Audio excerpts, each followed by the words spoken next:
Bonjour à tous, bienvenue sur la chaîne d'Actrice à Hollywood. Je m'appelle Fanny Pierre, je suis une actrice belge. J'ai été formée comme actrice à Paris et aujourd'hui j'habite à Los Angeles.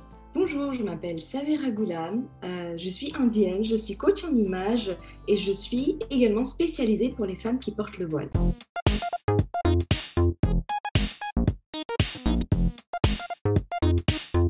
Si toi aussi tu prends tes rêves au sérieux, inscris-toi au cours en ligne avec moi sur www.actriceahollywood.com. Les gens se calment un peu à 25-30 ans, ils ont un job. Peut-être que là, on va vouloir que tu joues plus des personnages comme le jeune en entreprise qui vient de commencer, le trader, peut-être la jeune infirmière ou des choses comme ça.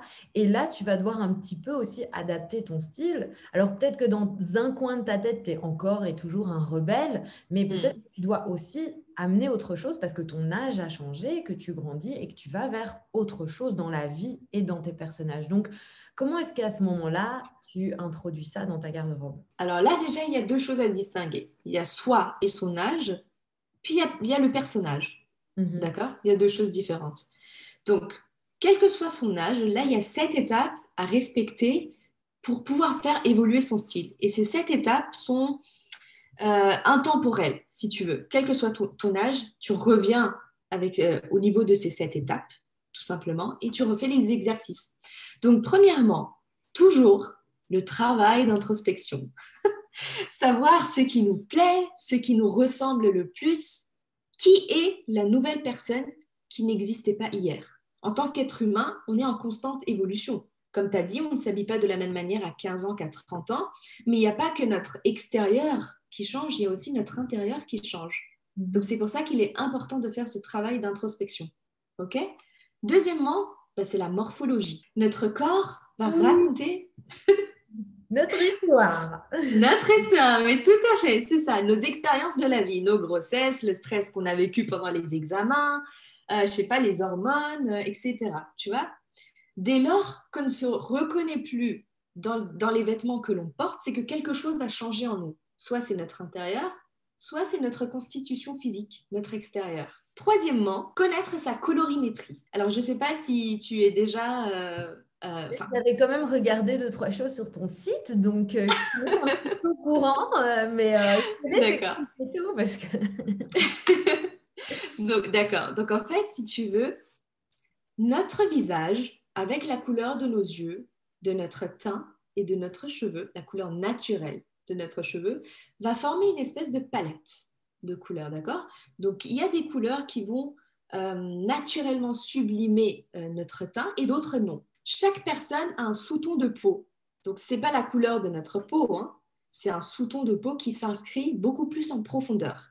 Tu as les sous-tons de peau chauds, ou bien froid, ou bien neutre, donc chaud plus froid, tout simplement. Et justement, les couleurs que tu vas porter près du visage vont dépendre aussi de ton sous-ton de peau. C'est que si tu connais bien ton personnage, toi, tu sais si pendant la scène, il doit être valorisé positivement ou négativement.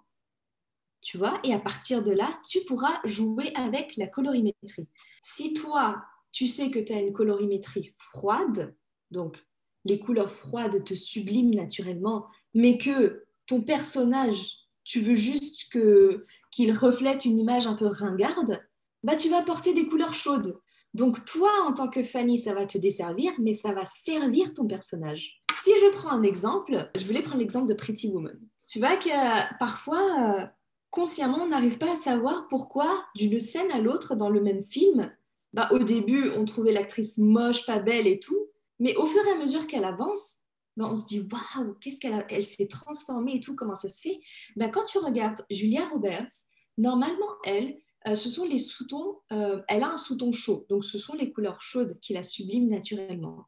Sauf qu'au début, elle portait une perruque blond platine, donc couleur froide, ses vêtements étaient aussi de couleur froide, bleu électrique et tout. Son maquillage était gris, tu vois. Donc ça, elle reflétait plutôt l'image d'une personne un peu vulgaire, pas au top niveau, quoi, tu vois. Puis au fur et à mesure qu'elle rencontre son prince charmant et qu'on avance en fait dans le film, La transition, elle se fait lorsqu'elle porte une chemise blanche, la chemise blanche de son prince, si tu veux. Mhm. Et là, en fait, le blanc, il est pas juste placé de façon anodine. C'est parce qu'ici, le blanc représente la renaissance, la Mhm. pureté, tu vois. Et juste après, l'actrice porte des couleurs qui conviennent à sa colorimétrie. Donc, on va retrouver des couleurs chaudes, des couleurs un peu brun, cuivrées, des couleurs rouges à la fin, lorsqu'elle porte une belle robe à l'opéra, je crois, Je tu suis vois. partie avec ses cheveux, Ouais, évidemment. exactement.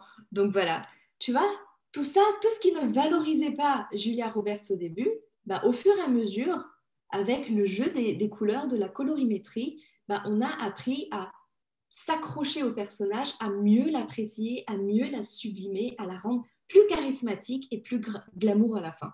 Je trouve que c'est vraiment super intéressant tout ce que tu dis parce que moi, je vois souvent le travail des personnes qui choisissent les vêtements pour les acteurs et tout sur les plateaux de tournage.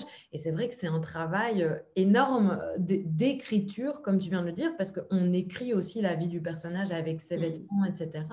Et en fait, c'est ça qui est très difficile quand on est acteur, c'est que tant qu'on n'a pas des gens qui font le travail pour nous, on doit un peu faire le travail nous-mêmes.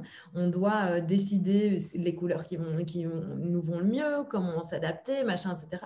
Et c'est pas toujours facile en fait. Et je trouve que tous les conseils que tu donnes, c'est vraiment de l'or parce que je pense que ça va aider beaucoup de gens à se poser les bonnes questions en termes de qui je suis moi et pas Ouais. juste comment coller à une image qui aujourd'hui est trendy ou telle actrice, elle est super belle dans du jaune et puis moi je vais mettre du jaune et ça me va pas du tout. Enfin, tu vois, Tout et à aussi, fait. on parlait de l'âge et du style aussi de changer. Moi, je sais qu'à une période, normalement, j'ai les cheveux bruns, mais une période, j'avais les cheveux plutôt blonds et les couleurs qui m'allaient à ce moment-là ne me vont plus du tout aujourd'hui, quoi. Donc, tout ce que j'avais acheté quand j'étais blonde, ça me va plus Ouais. du tout quand je suis brune parce que ça fait trop bizarre, quoi. Les couleurs, j'ai l'air malade, un peu triste. Enfin, voilà. Alors que quand Ouais. j'étais blonde, ça rayonnait, quoi. Et c'est important de savoir aussi si vous changez de coupe de cheveux, de couleur de cheveux et tout, c'est de remettre un petit peu en question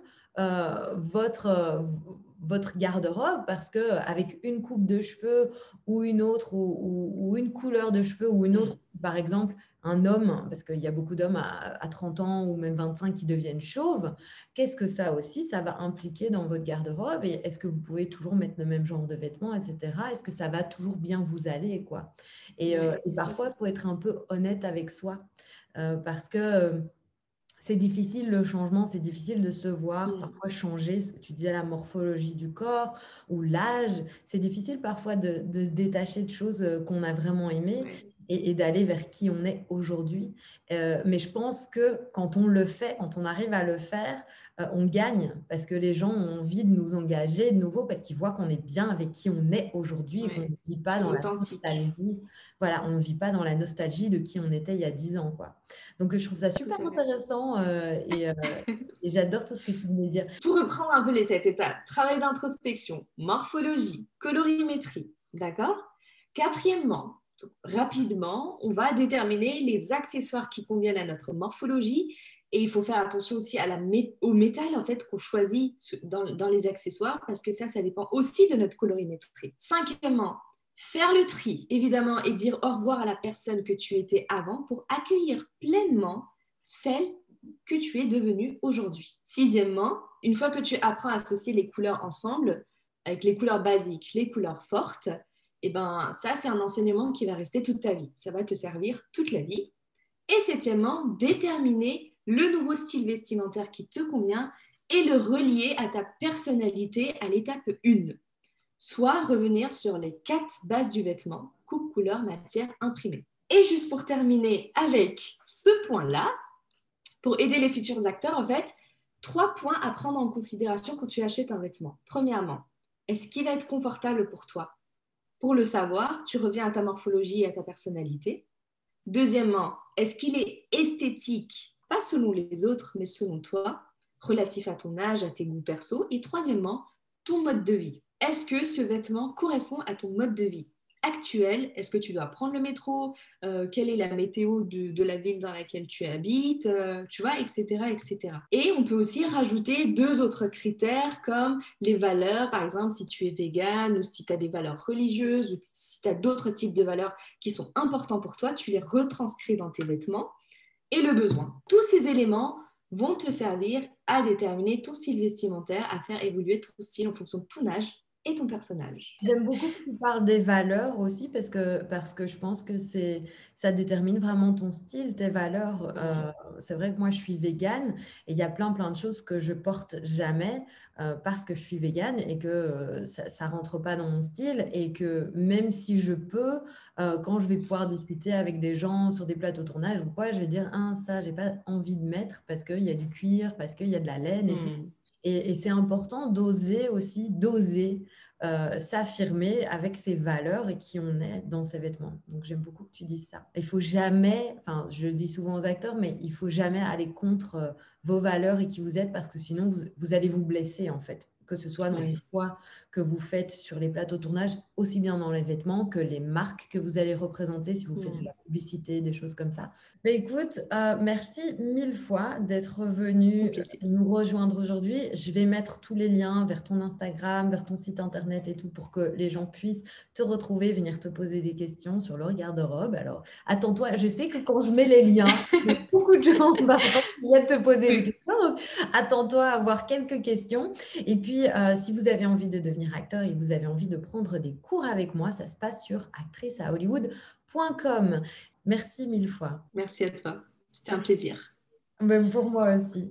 Et puis à tous, bien, je vous fais de gros bisous. Si vous avez envie de me retrouver, vous pouvez aussi me retrouver sur Instagram à fanny.pierre. Et on se retrouve très bientôt dans d'autres vidéos. À bientôt, Sabera. Au revoir.